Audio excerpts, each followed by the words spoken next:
Dahulu kala hiduplah dua orang majusi kakak beradik. Mereka berdua adalah penyembah api yang dipercaya sebagai Tuhannya. Sang kakak menyembah api telah cukup lama, sudah 73 tahun, sedangkan adiknya masih selama 35 tahun. Suatu hari ketika mereka berdua menyalakan api, kedua kakak beradik itu masih merasa ragu apakah api yang selama ini mereka sembah dan dianggap Tuhannya selama ini masih tetap panas membakar dirinya. "Cobalah kau pegang, Dek, aku tak berani mencobanya," ujar sang kakak. Sang adik menuruti perintah kakaknya. Ketika mencoba memegang api dengan jarinya, ternyata api itu masih membakar kulitnya. Kedua laki-laki itu menjadi ragu dengan keimanannya. Mengapa api yang sudah disembahnya berpuluh-puluh tahun itu masih tetap membakar dirinya? "Kak, apa yang telah kita lakukan selama ini ternyata sia-sia. Api yang selama ini kita anggap sebagai Tuhan masih saja menyakiti kita, bukannya melindungi kita dari panasnya," kata sang adik. "Benar apa yang kau katakan," sahut kakaknya. "Mari kita mencari Tuhan yang sebenarnya, Tuhan yang dapat melindungi dan mengampuni dosa-dosa yang telah kita lakukan selama ini, cuma sekali bertaubat." Kedua orang itu kemudian mendatangi seseorang yang dapat menunjukkan jalan yang benar dan lurus, yaitu menyembah Tuhan yang Maha Esa dan Maha Pengasih serta Maha segala-galanya. Bukan api yang malah ternyata masih dapat membakar dirinya meski telah disembahnya selama berpuluh-puluh tahun. Orang yang hendak ditemui dua orang majusi kakak beradik itu adalah Malik bin Dinar di negeri Basrah, yang saat itu tengah memberi dakwah tentang agama Islam kepada masyarakat di sana. Ketika mendengar dakwah Malik bin Dinar, kedua kakak beradik itu mengakui kebenaran agama Islam. Namun sang kakak timbul keraguan dalam dirinya. Jika ia masuk agama Islam, ia khawatir tentang keluarga dan tetangganya yang akan mencela dirinya, karena telah berpuluh-puluh tahun ia beragama majusi dengan menyembah api. "Biarkan aku tetap memeluk agama majusi, menyembah api, daripada nanti dikucilkan tetangga," kata lelaki itu kepada adiknya. "Kenapa kakak mengkhawatirkan tentang hal itu? Kita telah menemukan kebenaran.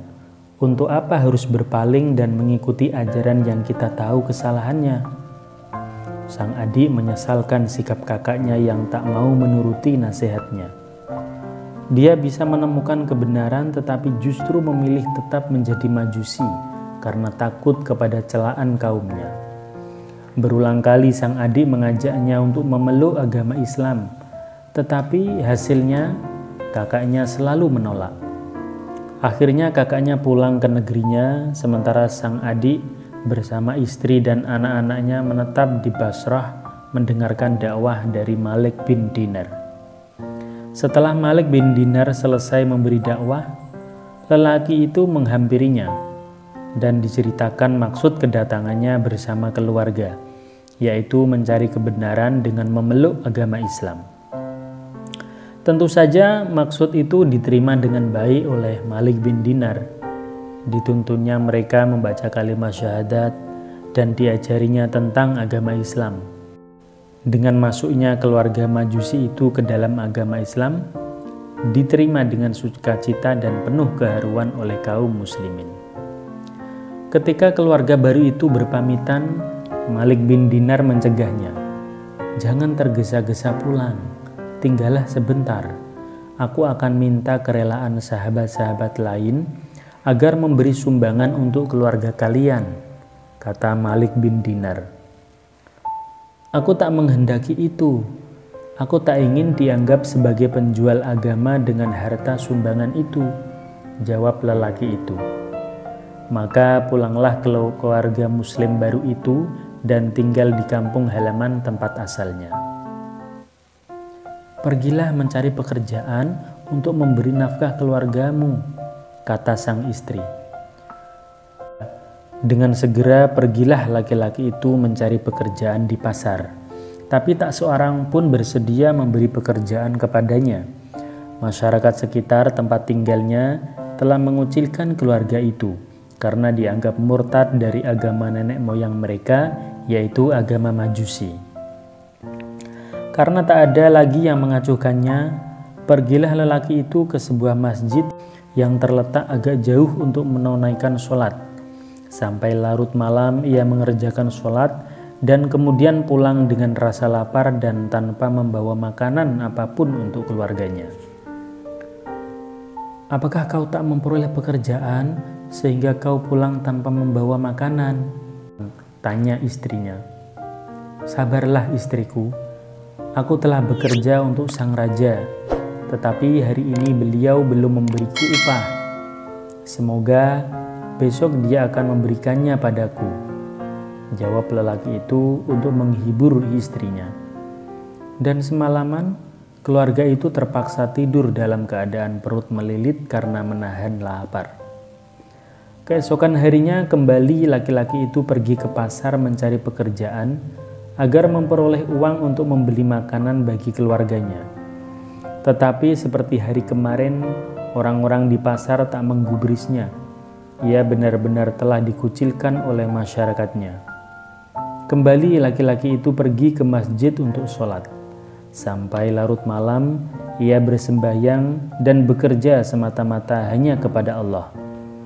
Dan ketika pulang masih seperti kemarin, yaitu pulang dengan tangan hampa, tanpa membawa makanan untuk keluarganya.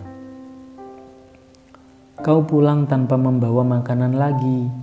tanya istrinya menyambut di depan pintu. "Sabarlah istriku, aku sudah bekerja untuk Baginda Raja. Malam ini mudah-mudahan upahku diberikan, termasuk kerjaku yang kemarin," sahut lelaki itu dengan lesu.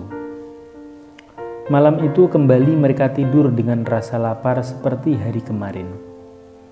Pagi harinya, ketika itu hari Jumat, lelaki itu kembali berusaha mencari pekerjaan di pasar seperti hari-hari sebelumnya. Namun hari itu juga ia mengalami nasib sial tak memperoleh pekerjaan. Seperti kemarin juga ia pergi ke masjid. Setelah melakukan sholat, ia menengadahkan tangannya dan berdoa, "Ya Allah, ya Tuhanku, sungguh Engkau telah memuliakan aku dan keluargaku dengan agama Islam. Demi kehormatan agama yang Kau berikan kepadaku dan demi kehormatan hari Jumat yang mulia, aku meminta rezeki untuk menghidupi anak dan istriku, sehingga aku memperoleh ketenangan dalam menjalankan perintah-perintah-Mu. Demi Engkau ya Allah, sebenarnya aku merasa malu kepada keluargaku dan mengkhawatirkan mereka akan berbalik iman karena kelaparan." Usai berdoa, lelaki itu sekali lagi mengerjakan sholat 2 rakaat. Hingga siang hari, lelaki itu tinggal di masjid untuk sekalian sholat Jumat. Sementara anak dan istrinya di rumah menahan lapar. Saat-saat menunggu kepulangan suaminya, istrinya di rumah kedatangan seorang tamu. Seorang pemuda tampan dengan membawa nampan dari emas yang ditutup kain berwarna keemasan. "Ambillah nampan ini, katakan kepada suamimu bahwa ini adalah upah kerjanya selama 2 hari, dan katakan padanya untuk meningkatkan kerjanya.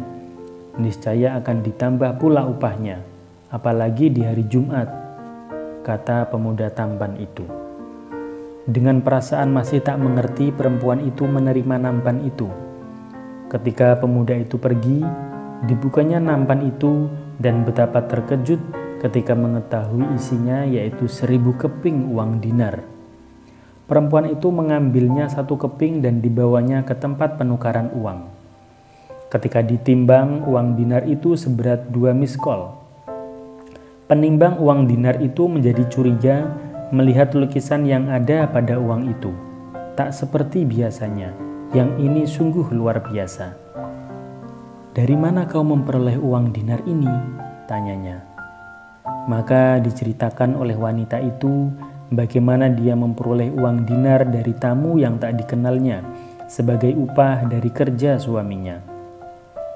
"Tunjukkan aku kepada agama Islam itu," katanya lagi. Penimbang uang dinar itu lalu memberi uang dirham sebagai hasil tukar uang dinar. "Belanjakan uang ini, jika ada yang rusak kembalikan padaku." Sementara itu, suaminya pulang dari masjid. Tubuhnya lunglai karena kelaparan dan lelah melakukan ibadah.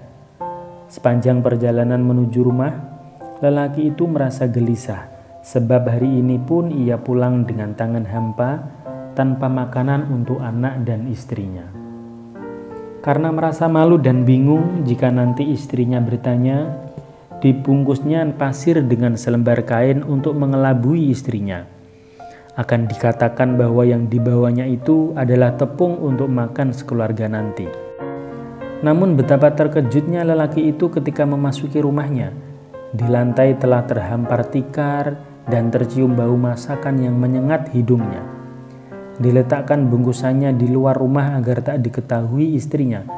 Dengan perasaan penuh tanda tanya, lelaki itu bertanya pada istrinya apa sebenarnya yang telah terjadi. Dengan penuh kegembiraan, perempuan itu kemudian bercerita kepada suaminya. Mendengar penuturan istrinya, lelaki itu mengucapkan "Subhanallah", dan ia bersujud syukur kepada Allah karena telah memberinya rizki sebagai imbalan kesabaran dan ketakwaannya. "Bungkusan apa yang kau bawa tadi dan sekarang kau letakkan di mana?" tanya istrinya. "Tepung," jawab lelaki itu berbohong untuk menutupi rasa malunya. Namun ketika bungkusan itu dibuka oleh istrinya, betapa terkejutnya lelaki itu karena isinya telah berubah menjadi tepung sungguhan. Tak henti-hentinya lelaki itu mengucap syukur dan bersujud karena kehendak Allah. Ia lepas dari rasa berdosa karena membohongi semua anggota keluarganya. Demikian kisah kita hari ini. Semoga bermanfaat bagi kita semua.